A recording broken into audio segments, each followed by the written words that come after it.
So pretty much all of Year 11 have marks near rough around this time, and you do not want to end up like that guy in your exam. So you may start getting worried about revision and have questions and queries. In this video, I'll be going over how I revise to the most effective rate and give tips on how to study for each particular subject. Hey friends, it's Paul here, and in this video I'll be breaking down everything you need to know about revising for mocks. Now if there's ever been a year to revise for mocks, it's this year. Even though we have been promised no more lockdowns and that COVID's going to disappear, the future is unforeseeable. We do not know what will happen.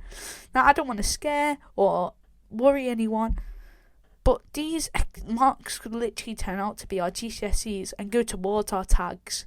So you need to make sure you revise for these as if they were your actual GCSE. Now, for the advice on overall revision, I practically have a revision book for every single subject, which I use for making revision cards, but I just do not read through the book and highlight or make notes. Highlighting and rereading notes is not good and does not work. This is counted as passive learning, which I have made a video on in the past. Passive learning makes you feel like you are revising when you're actually not. Notes are not helpful as it can waste time and is very unproductive. Revision is not meant to be pretty, and it's something that I call the pretty complex. If you just put a title on a piece of paper about psychology, it's not going to make you revise anymore. Revision is not meant to be pretty, and it's meant to be ugly but effective. Notes being made in class are okay, but notes at home, rewriting notes, summarising notes is not helpful.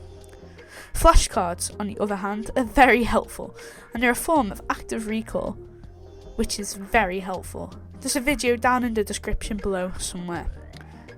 The 5 minute technique even also helps me a lot. Even if I don't feel motivated to revise, telling myself I'll revise for only 5 or 10 or 15 minutes will help me get into the swing of things, build up a momentum so I will carry on revising.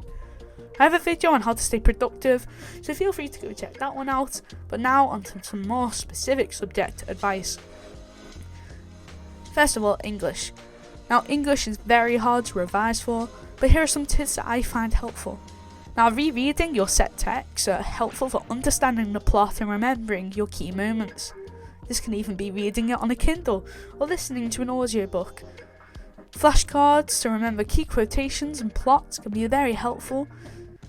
And you can make a Facebook page for each character or write a sheet like the one on screen now to try and understand each major character.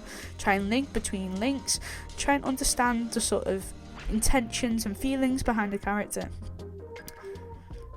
Now if you're unlucky, my school isn't doing poetry, but if your school's doing poetry, you can make like a cross-reference sheet to reference between different poems, a summary sheet where you can summarise the poem in 3 key lines or 3 key quotations and try and understand the sort of context behind the poem.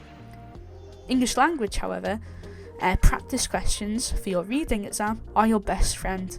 This is because as long as you know your techniques, then the exam becomes so much more easier. Understanding formulas are also really helpful. These techniques can depend from school to school, so make sure to look over all material given in classes and make sure to remember these. You can even make them into flashcards. This is where being organised in Year 11 is so helpful and so crucial. If you have folders that are all messed up with all papers everywhere, then how are you meant to find your notes that you're given in class? And make sure to keep 3 separate folders. 1 for poetry if you're doing poetry, and 1 for Shakespeare, 1 for your other set text, and 1 for language.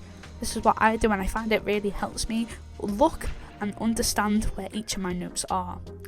For your writing exams, having a load of story ideas built up in a journal or on your Notion is really helpful. You can probably fit at least 1 of your stories into the criteria for the question, and for your reviews, make sure to have something in mind. Now for maths, practice makes a lot of progress. Practicing every single day and every single hour and every single minute really helps you make progress into your maths, and doing practice questions are so helpful.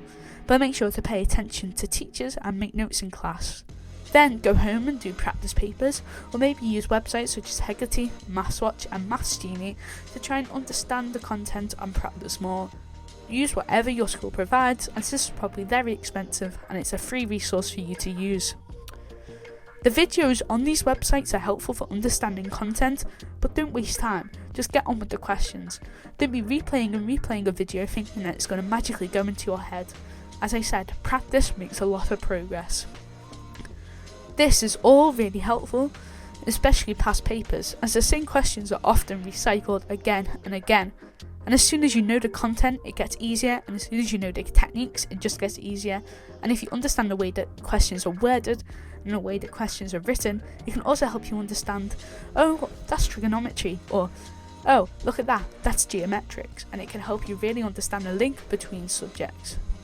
Now for science, I have most of my Anki and Quizlet cards, which I go through every day, but if there are any topics that I haven't made, I will make them before the exam, so I have all materials ready for the day and the days coming up to my exams.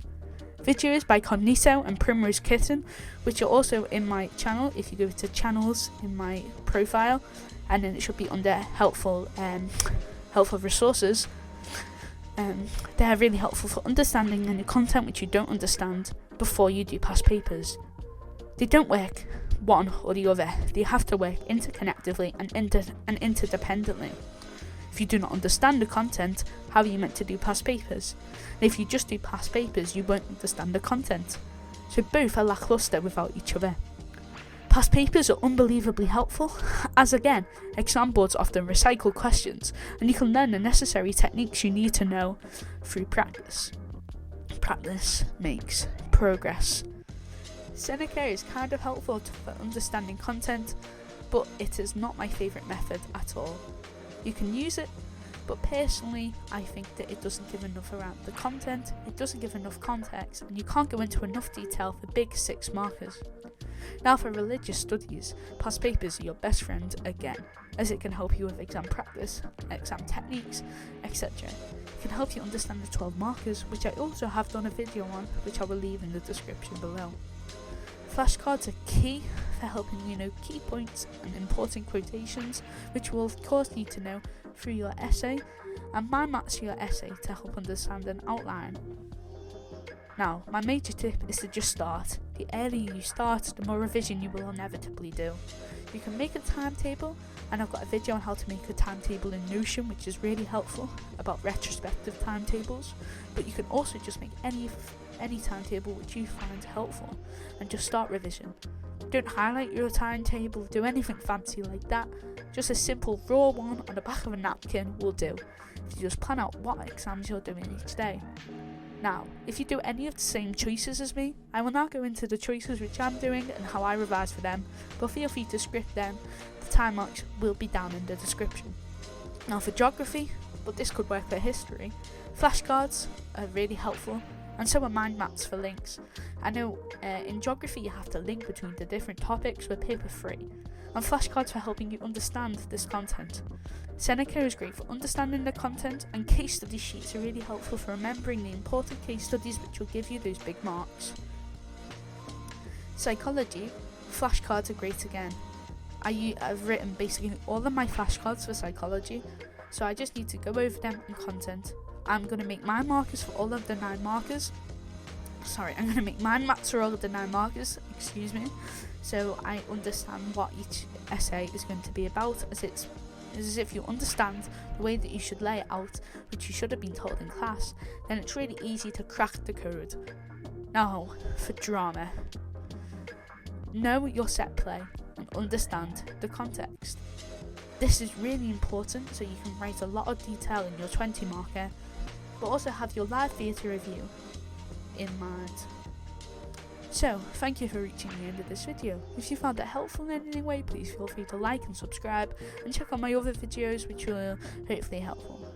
This video is a bit of a different style, as unfortunately I already recorded this video, but it got corrupted due to something wrong with my computer. It's very old, so please, I put in a lot of effort into this video. I filmed it 2 or 3 times, so I'd appreciate some help.